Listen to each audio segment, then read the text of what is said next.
신학에서 한 것을 선택해서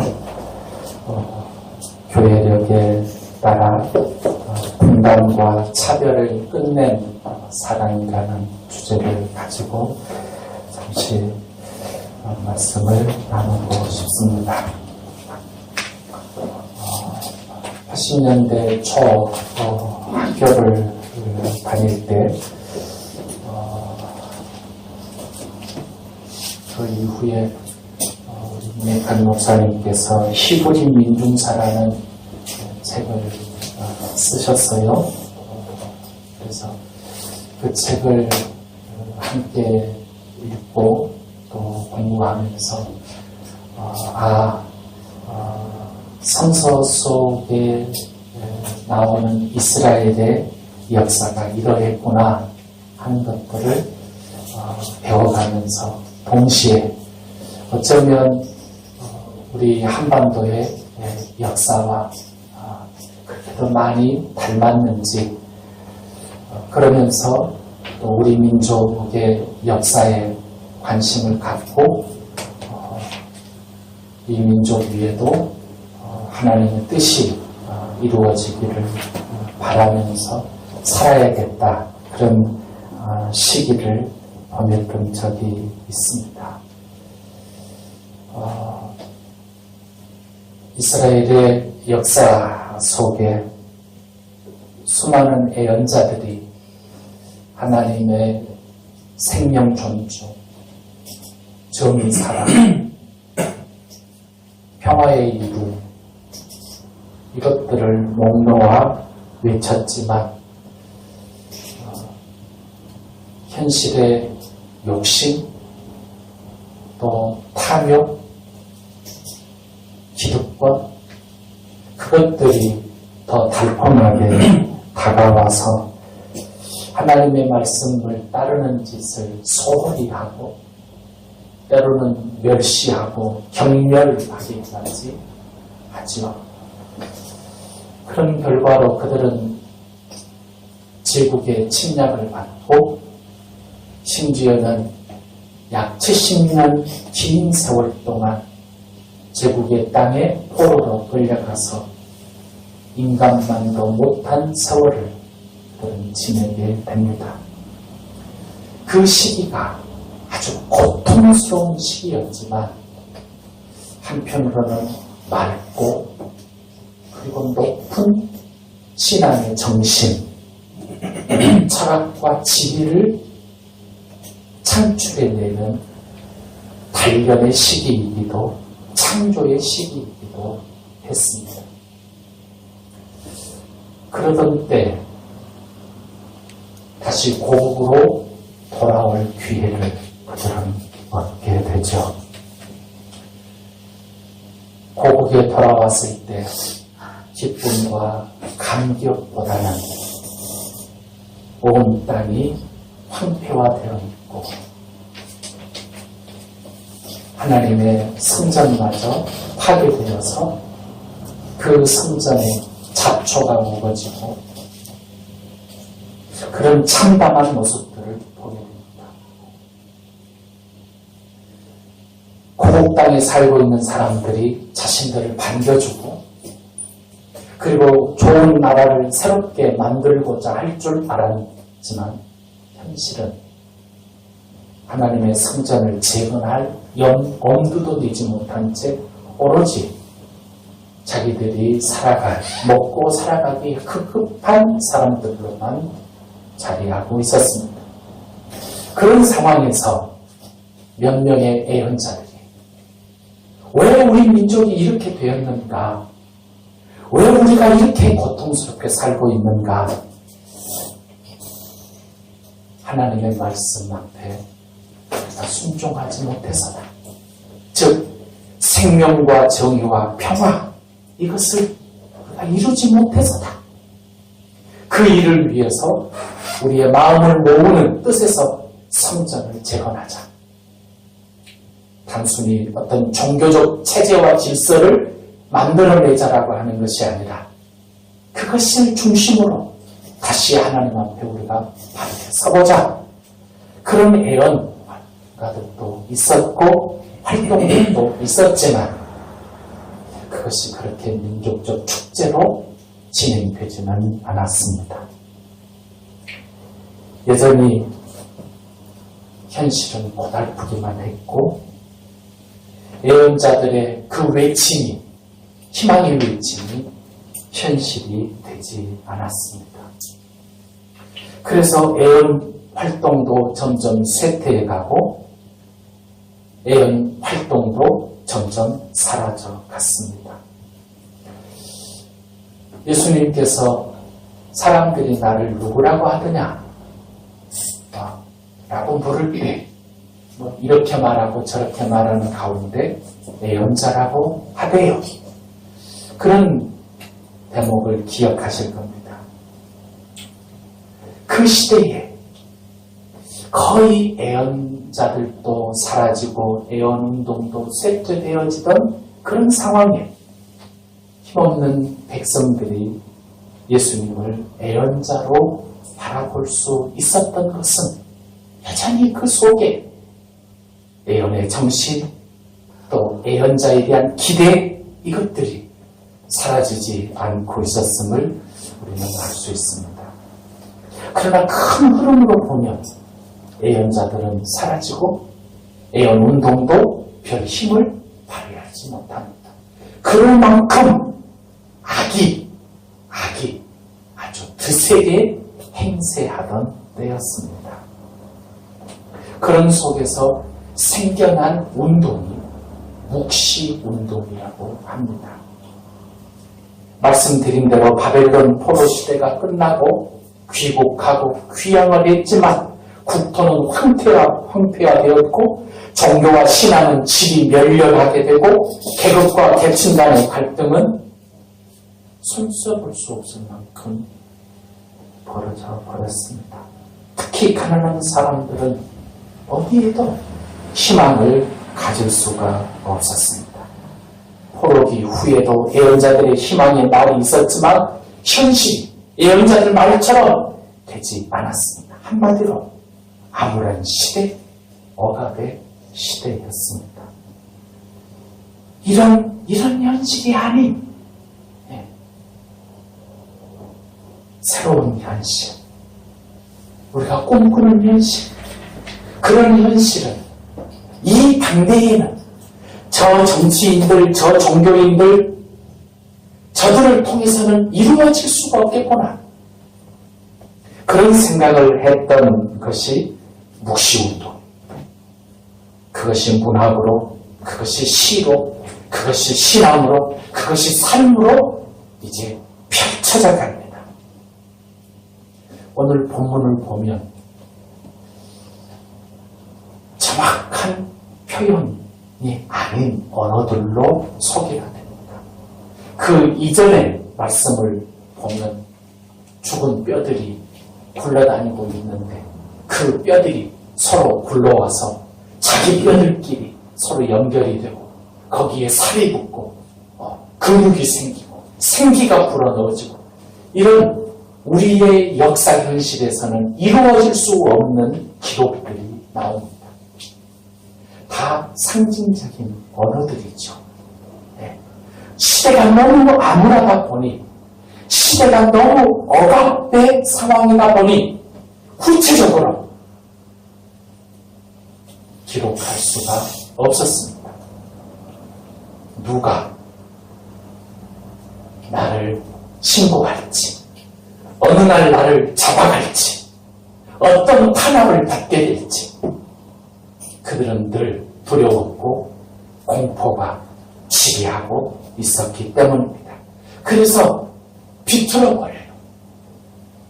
언어들을 비틀어버려요. 그래서 새로운 시대를 간절히 갈망하는 사람들만 알아먹을 수 있는 언어로 비틀어버립니다. 오늘 본문도 마찬가지죠. 쉽게 말하면 남과 북이 통일될 것이다.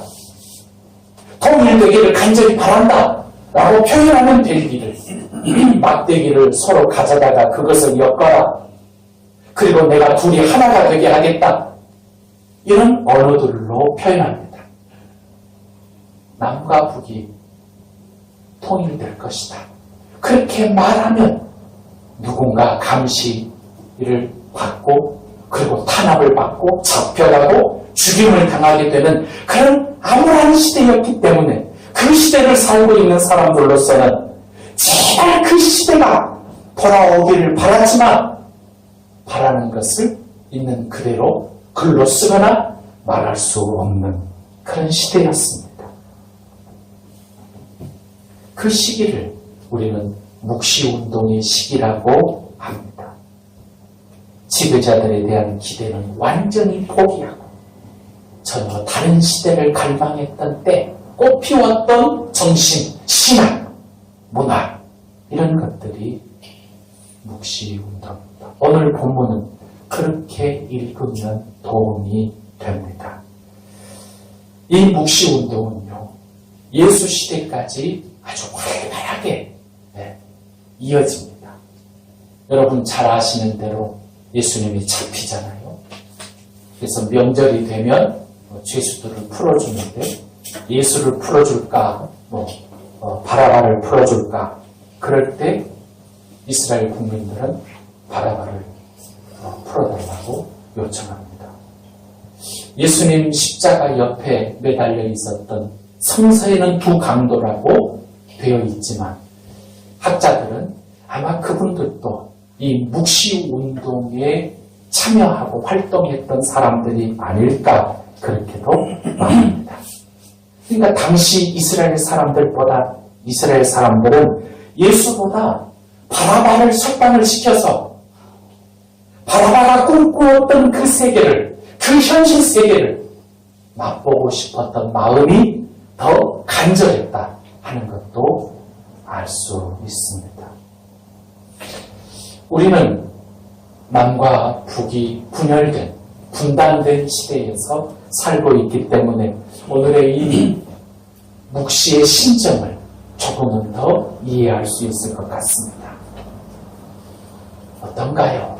그동안 물론 간간히 평화롭게 지내자, 또 서로 왕래를 하자, 이산 가족들 상봉을 시키자, 금강산 구경을 가고 개경에 산업시설을 세워서 서로 도움이 되는 일들을 하자 하는 것들도 있었지만 늘 한쪽에서는 적개심을 부추기는 그런 일들도 했었잖아요. 세상에 이 대한민국이 얼마나 미개한 나라였느냐 하면, 얼마나 야만스럽고 거짓스러운 나라였느냐 하면, 저희들 어렸을 때는요, 북한 괴뢰군은 도깨비처럼 머리에 뿔이 달려있는 사람들로 그렇게 교육받았습니다. 세상에 그런 짓들을 버젓이하는 자들이 있었습니다. 그래서 국민들 마음속에 적개심을 갖게 하고 두려움을 갖게 하고 결코 만나서는 안 될 사람들로 그 감정들을 부추겼던 세력들이 있었습니다. 우리만 그랬던 게 아닙니다. 이스라엘 분열된 나라를 존속하고 그것을 통해서 기득권을 유지해 가려고 했었던 자들이 모두 그랬습니다. 강대국에 의존해서 속국의 삶을 살지언정 강대국에게 세금을 갖다 바치고 사랑하는 그 나라의 젊은이들을 파병을 시킬지언정 저 분단된 남쪽 나라, 저 분단된 북쪽 나라와는 함께하지 않으련다. 이런 역사를 그들은 살아왔던 겁니다. 심지어는 강대국의 군대를 파병을 요청을 해서 상대의 민족 살생과 전쟁을 일으켰던 적도 있었습니다. 그게 어찌 이스라엘 뿐이겠습니까? 우리도 마찬가지죠. 네. 이런 상황에서 결코 인간에 의해 분단된 조국이 하나가 되는 일은 불가능하겠다 하고 깨달았던 사람들이 이 시대가 끝장이 나고 새로운 사람, 참 하나님의 사람, 그리고 하나님의 힘으로 다시 잘린 허리가 연결되어지고 철책이 다 무너져 사라지고 얼싸안고 통일이 되는 그런 시대를 꿈꾸었던 것입니다. 현실은 그렇게 되지를 않았어. 우리들에게 아쉬움을 남겨줍니다. 신약의 에베소서를 잠시 살펴보면요, 오늘 본문은 그리스도는 우리의 평화이십니다. 시작합니다.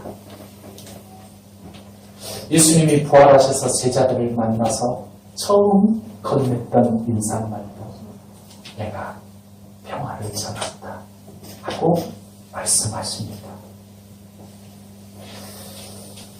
에베소 교회는 당시 할례받지 않는 외국인들, 그들을 공동체에서 제외시켜버리는, 한 신앙 공동체 안에 있으면서도 차별당하는 2등, 3등 신앙인이 되는 그런 차별을 당했습니다. 오늘 우리들에게는 이러한 어떤 감정이나 느낌이 그렇게 절절하지 않습니다만 그 시대에 이건 심각한 문제였습니다.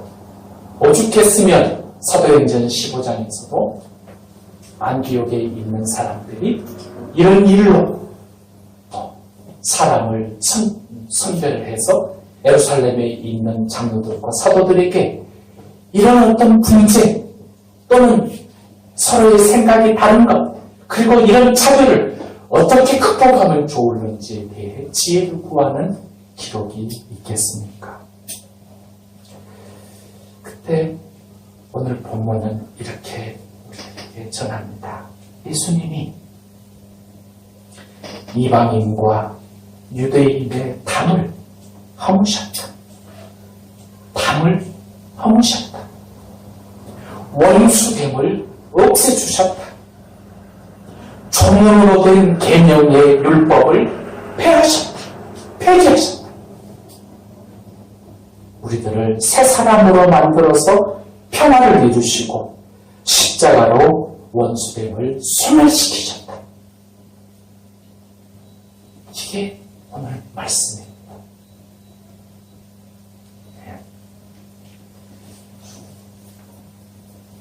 우리들은 모두 하나님의 가족이다. 성전의 일부다. 그 성전의 머릿돌이 예수 그리스도다. 우리는 각각의 지체를 가지고 있지만 이 지체는 예수 그리스도와 다 한 몸으로 연결된 생명체들이다. 이렇게 말입니다. 그럼에도 불구하고 여전히 우리 안에는 원치 않는 적개심과 차라리 외국 군대를 우리 안에 주둔시키고 그들에게 수조 원대의 세금을 갖다 바치는 한이 있더라도 저놈들을 우리가 상대해서는 안 돼. 죽여버려야 하고 우리 앞에 굴복시켜버려야 할 상대야. 이런 것들이 여전히 한국 교회 안에서조차도 큰 힘을 발휘하고 마치 그것이 하나님의 뜻인 양, 진리인 양 선포되고 있는 현실이지 않습니까? 교회 밖에 있는 지혜와 지성은 우리 사회의 소수자들, 가난한 사람들, 그런 사람들을 차별하지 말자.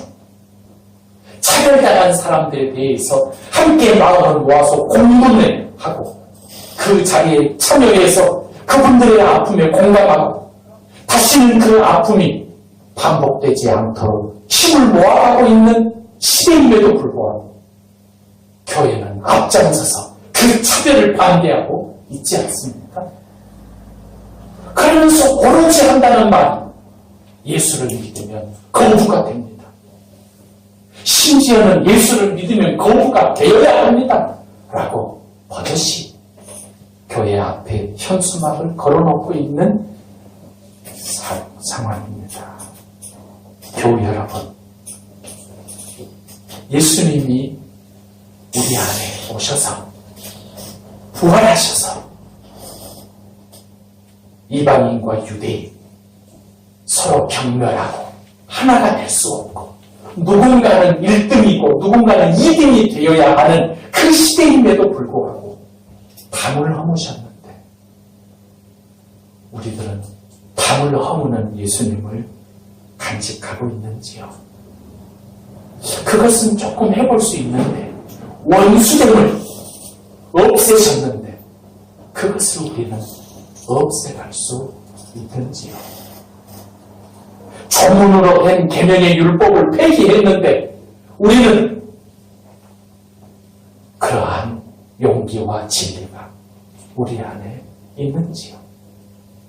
그냥 조금 잘못된 것 또는 부분적인 어떤 한계가 있는 줄 알면서도 그냥 그것이 질서고 거기에 참여하는 사람들이 많다 보니 그냥 그렇게 함께 묻어 살아가고 있지는 않는지요. 오늘 한국교회의 아픔은, 고름은 시대의 맑은 정신이 되기보다는 인간의 욕망을, 그 탐욕을 부추겨주는 장소로 변해버렸다고 하는 것입니다. 저는 오늘 이 말씀을 준비하면서 암울한 시대, 그래도 거기에 짓눌리지 아니하고 암울한 시대, 억압의 시대임에도 거기에 항복해버리지 아니하고 무릎 꿇지 아니하고 하나님의 새 시대를 꿈꾸고 바라봤던 그 희망을 일구는 사람들이 오늘 저와 여러분들이 되었으면 합니다. 에베소의 말씀처럼 담을 허물고 원수됨을 없애고 조문으로 된 썩은 조문, 생명을 살리지 못하고 오히려 얽어매는 조문, 그 조문을 폐기시킨 예수님의 이 자유의 정신과 혼이 저와 여러분들에게 출렁출렁거리고 그리고 넘쳐나고 꽃피기를 간절히 바랍니다. 저는 문재인 대통령을 취임한 지 1년이 조금 지났습니다만 떠올려 보면서 참 감동스러웠던 적이 한 3번 정도 있습니다. 첫 번째 장면은 작년 5월 18일 국립 5.18 민중묘역에서 기념식을 할 때에 그때의 한 여성분을 보듬어 준 모습입니다. 아마 우리 교우님들 그 장면 보시고 울컥 하셨을 것입니다.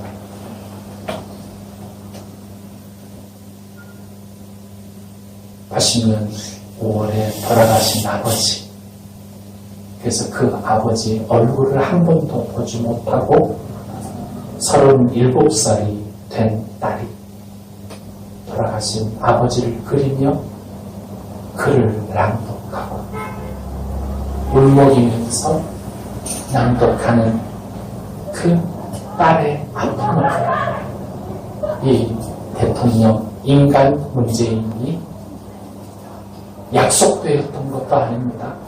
그 여성분은 낭독하고 제자리로 등을 돌려서 걸어가고 있는데 그 자리에서 부른 것도 아닙니다.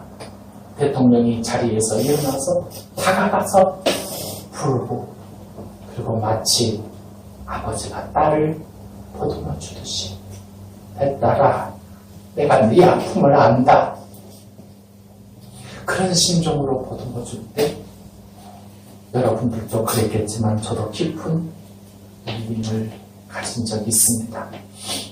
두 번째는 남북 정상회담 정상이 만나서 악수를 하고 그리고 분명히 김정은 국방위원장이 이제 남으로 내려와서 회담장으로 가야 되는데 손을 잡더니 북쪽으로 가는 거예요. 순간 덜컹했습니다. 저것 때문에 혹여라도 또 오해받지 않을까, 그런 짧은 순간이 있었지만 그때 또 깊은 감동이 제 안에 있었습니다. 그리고 세 번째, 정상회담을 잘 마쳤을 때 김대중 전 대통령의 부인이시죠, 이호 여사께서 축전을 보냈어요. 참 잘하셨습니다. 노벨 평화상 받으시오 하고 축전을 보냈다는 소식을 들은 이 문재인 대통령이 하는 말이, 트럼프 대통령이 노벨 평화상을 받고 우리는 평화만 가져오면 됩니다. 이 말을 했다는 뉴스를 접하고 제가 솔직히 그 역대 대통령들 그렇게 존경하는 마음까지 가진 적이 없습니다. 어떤 정책은 잘하고 어떤 정책은 못하고, 좀 제가 좀 좋아하는 대통령도 그런 시선으로 바라봤거든요. 박근혜, 이명박은 전혀 그런 마음이 없었고요. 그런데 정말로 인격적으로 제가 존경하는 마음이 생기게 됐습니다. 교우 여러분, 저는 오늘 이 구약의 말씀과 신약의 말씀을 마무리하면서 우리 교우님들이 신앙이 말입니다. 남과 북이 하나 됐으면 좋겠다. 또는 남들은 차별하지 않았으면 좋겠다. 그렇게 되어지면 좋지. 그렇게 생각할 것이 아니라 오늘의 이 말씀을 내 신령, 내 신장, 내 지혜와 지식의 그 깊은 창고로 끌어당겨 보자는 겁니다. 혹여 나의 몸과 나의 마음이 서로 다르게 움직이고 있지는 않는가? 분열되어 있지는 않는가? 내 몸과 마음을 마음이 영원히 더 우선하고 내 몸뚱아리는 더 하찮은 거고 2등 존재이고 이러고 있지 않는가? 그렇지 않다. 우선 나부터 내 영혼과 내 몸이, 내 정신과 혼과 내 삶이 서로 하나가 되어야 되겠다. 한 덩어리가 되어야 되겠다. 이것이 중요한 존재다. 통일된 존재다. 주님의 거룩한 세포다. 주님의 거룩한 DNA다.